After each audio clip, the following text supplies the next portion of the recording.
Hey guys, welcome to Roy Marsh Jiu-Jitsu. I'm here at my school, Gracie Schwartzwald, in Finnegan in the Black Forest. And I want to talk about a few things. I was kind of going to do a few different vlogs, and this may end up just kind of blending some of the ideas I had from the different ones, so it won't be, probably won't be super coherent, but hopefully you'll get something out of it. So, sort of a discussion I was having with some friends, and I've had a few times with some friends, is the idea of loyalty. First thing we have to understand is there's really kind of a few different types of martial arts schools, or jiu-jitsu schools I should say. And I'm going to make it a little bit more clear-cut than it really is, but there are schools which sort of focus on Jiu-Jitsu as a martial art, meaning as a fighting art, and with a focus on a code of ethics, believing we are creating people who can fight, who can use physical combative skills, and along with that comes a certain, should be a certain ethical training. Some people think that that is beyond the purview of what a school or an instructor should do. I disagree. If I'm going to give somebody a weapon, I think it's irresponsible of me also not to make sure that I do the best I can to direct them in a way in which they can use that weapon responsibly. Or if I can't do that, to not then teach them how to use that weapon. Just to say, oh, I'm going to teach this guy to beat people up and it's not on me to whatever he decides to use that. If somebody wants to do that, that is their choice, but that is not something I feel that should be done, and I don't think anybody who teaches sort of with a classic martial arts mindset believes that either. On the other hand, there are schools which are, in essence, treat jiu-jitsu as a sport, right? You know, basketball, baseball, jiu-jitsu. It's a sport which obviously has fighting application to it, you know, depending on sometimes the arena, how far you get into the adaptations you make in the art for sport competition. But in essence, they are viewing it that way, as a sports organization, as a sports team. They call it a sport. And again, that's fine. If that's what their focus is, then they can do that. The thing is, with martial arts, with the martial traditional mindset, loyalty is a virtue. In fact, in the Bushido Code, it's the 7th virtue. Now that also means it's not the primary virtue, right? And we'll talk about that. But the idea is that, you know, if I am receiving this training from someone, if I am getting this help from them, this direction from them, these valuable life tools, I am more than just a receiving thing, right? And it's more than just, I give you some money, you give me this thing. Unfortunately, we treat it as just a purely commercial relationship often. I hear people say, you know, it's my money, and basically I can do whatever I want. You know, if I don't want to wear the school gi, I don't wear the school gi. If I want to, you know, go do whatever, act however I want, that's fine. And to an extent, you know, obviously we can't stop anybody like that. But that's kind of missing the point, that it's, you know, if you want to treat it like a commercial relationship, that is a,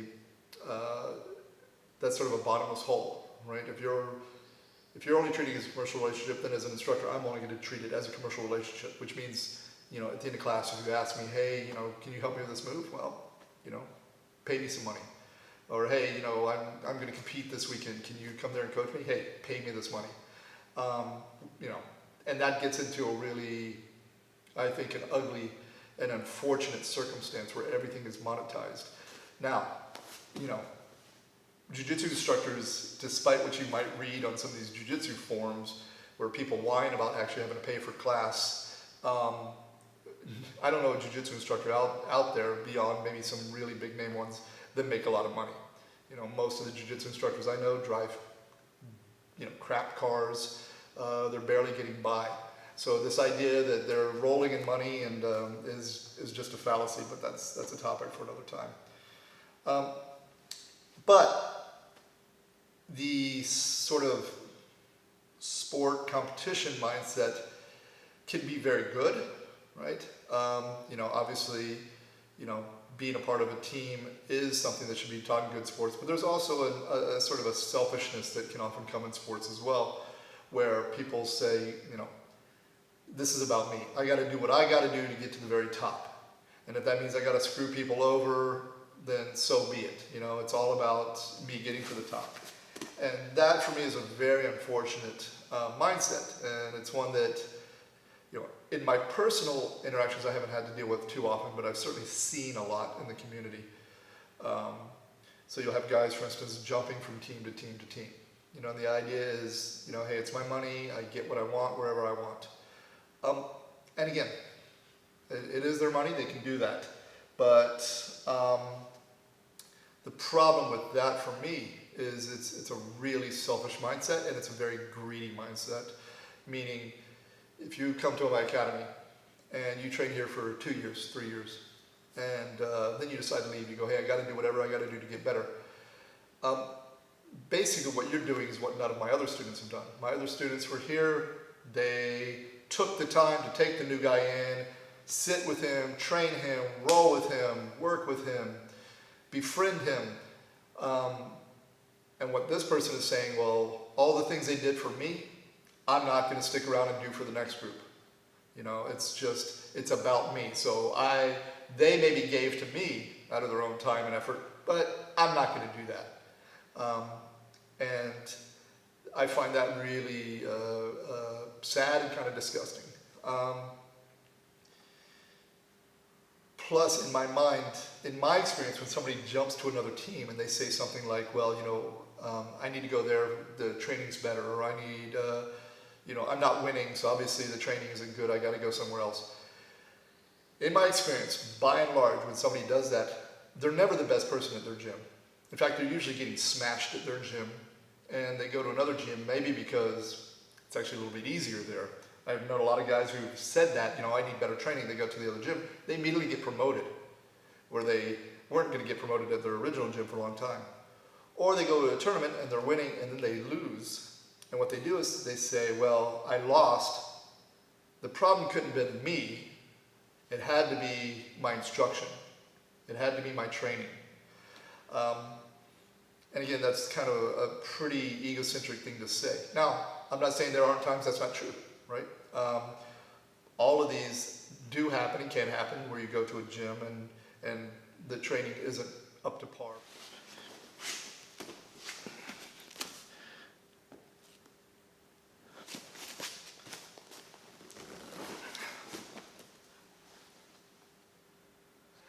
Now again, this is a topic where it's kind of strange for me to address because I've been fortunate in that I've had a tremendous amount of loyalty from my students. And also because of the way I focus on competition, which is I don't make it central to my school. And even when I was competing a lot and had students competing a lot, my mindset was never about you have to win no matter what. I would rather a student go out there, try to win in what I consider the right way, and lose than to go out there and win in what I consider the wrong way. Meaning, just doing whatever tricks they can to get a couple points and, get the medal no matter what.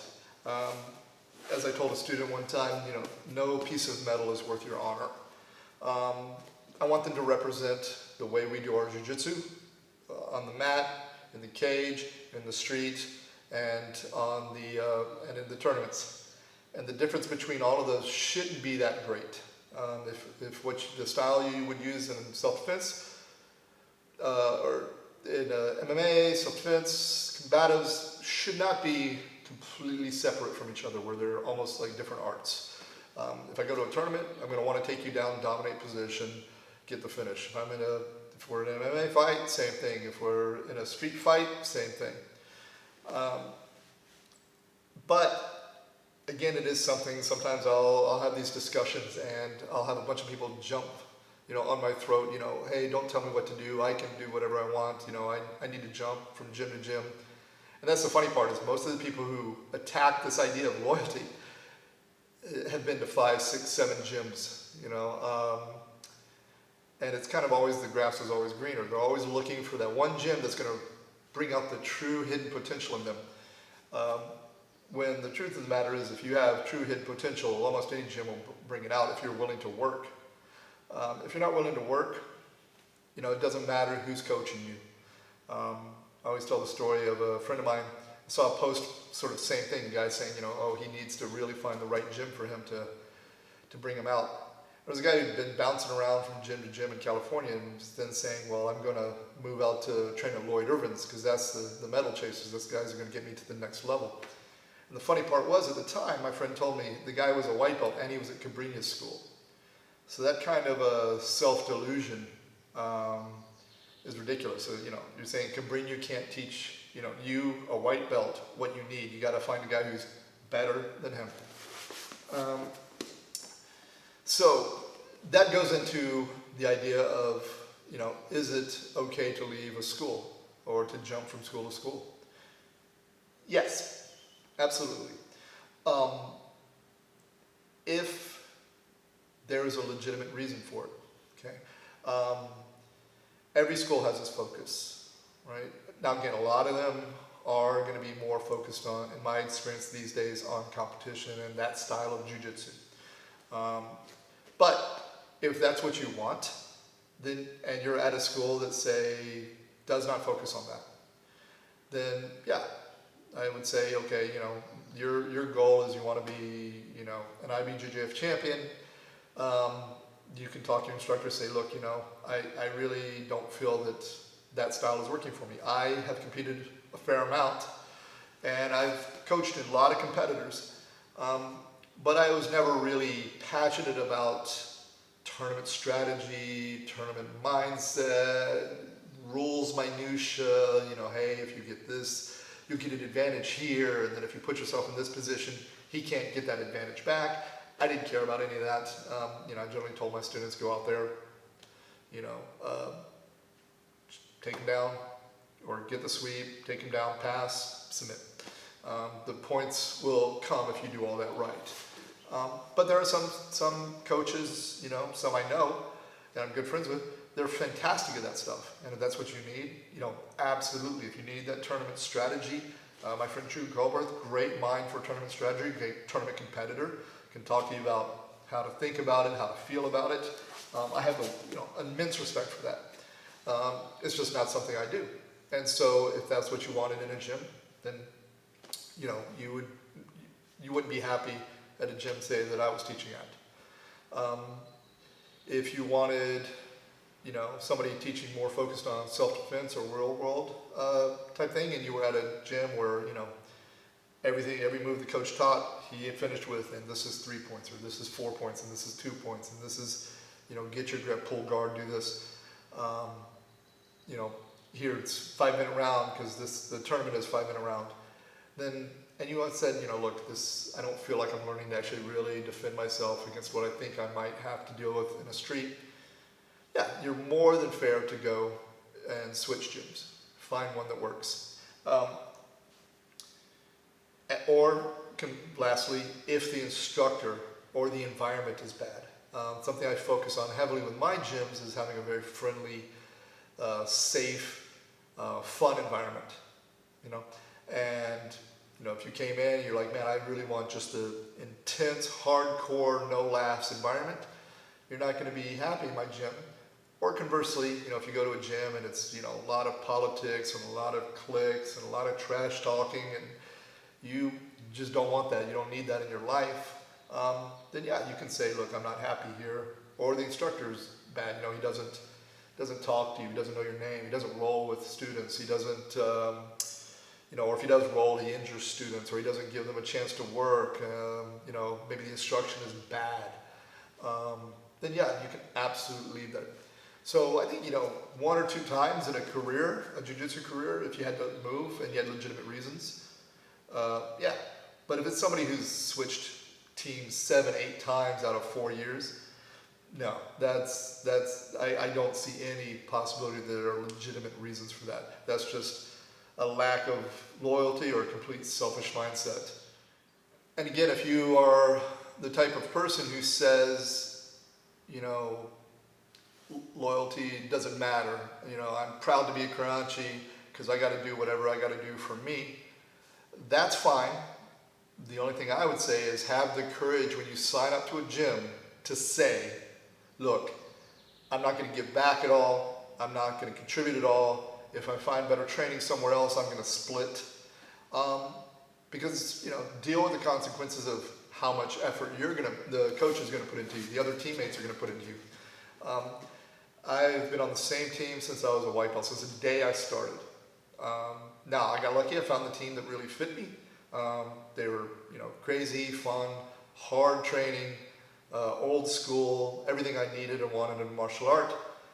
But I tell everybody this black belt is not just me, right? I have dozens of people that have contributed immensely to this black belt, that have put tons of time on the mat, sitting with me for hours after class, showing me stuff, talking to me, helping me think about Jiu-Jitsu, driving me to tournaments or riding with me to tournaments or any of these things. And if I just wanted to say, hey man, screw y'all, I'm going to jump over to this other team and I'm not going to give back the way they gave to me, honestly, I have no respect for somebody like that. I felt that by the time I was a purple belt, part of my job on the team was to teach all the white belts, not all, but to do my best to teach the white belts and the blue belts, to bring them up, make them as good or better than we were, and to still be there to challenge my training partners. If I come up and I'm a purple belt or a brown belt, and all the guys I came up with have split, then I don't have those guys to train with anymore, and I'm not going to get better. Part of it is us pushing each other the whole way. Part of it is pushing the guys coming up the whole way. So you can't just keep leaving, because then an instructor has to keep starting from ground. Again, all over, start from scratch. Now, again, because I'll probably get this comment, if somebody has a legitimate reason for moving, I've had students say, hey, I'm moving, I'm so sad, but I have to go to California for this job, or I have to go somewhere else. Yeah, there is never going to be a problem with that. Even if it's, they have to move 40 miles away. Now I've had students drive, hour, 2 hours to class each way. But if they say, it's just financially, it's, I can't do that, it's easier if I go to a school there, absolutely no problem. I don't even care if it's a different lineage. That doesn't matter at all. I would just hope, caution them to make sure that the school they're going to visit and go to is, fits what they want. And that's another reason you might leave a school, which is you come in and you think it's going to be one way. Often these days schools market themselves in a way that they're not really. They might say, hey, great environment, friendly environment. You go in there and it's just, a lot of gossip and a lot of, dudes trying to hurt other dudes. So, you might not realize it for a year. You might be in there and be like, hey man, you guys said, that I was going to be learning how to defend myself, and, the past 6 months, all we've been doing is, wrapping gis around legs and going upside down. And that's not really what I want. Or, whatever, you guys said, you were going to do a lot of wrestling, and we never do wrestling, something. Then it's okay to move once you make that realization. But if you've been on a team 3-4 years, and, everybody there has, been good to you, the instructor's been good to you, he's busted his butt for you, then to just say, well, it's my money, I can do whatever I want. Again, 100% true. Doesn't mean you're a good person in my mind. Just means, you want to do what you want to do with your money. And I think that's what it comes down to is for my students and myself, I would rather try to represent those values than to just be trying to, figure out what I can do best for myself. Because if everybody's selfish, you know, nobody gets better, right? The only way I got better was by all my training partners and my coaches not being selfish. And lastly, you know, and I absolutely paid them for that, right? The amount of money that I've paid Greg Thompson, Jason Culver, any of those guys is a lot more, I mean, it's a lot less than what I got out of the deal. And that's true with probably almost any jiu-jitsu school. So anyway, that's kind of a topic I wanted to talk about, give my opinion. This is obviously, every time I've ever discussed this, is a very hot button issue. I have guys just coming out of the woodwork, you know, jumping on this. Again, guys who tend to, you know, when you look at it, they've been to 7 different schools, got belts from, you know, numerous different people. And that's fine. Like if you're out there chasing belts and, you know, that's great. But, you know, one of the things I'm most proud of is the fact that there are guys that I've been doing jiu-jitsu with the day I started that I still talk to once a day, once a week. You know, that I'll always be loyal to. It's not a matter of me being loyal to Hoyce, right? Yeah, I'm loyal to Hoyce. But it's a matter of me being loyal to, you know, his first background, Greg Thompson, Jason Culbreth, Jake Whitfield, Seth Champ, Conrad Faust, Jack Jitsu. All these guys who helped me get better, who pushed me, who taught me. Those are the ones I owe my loyalty to. And to me, that's you know, that's invaluable.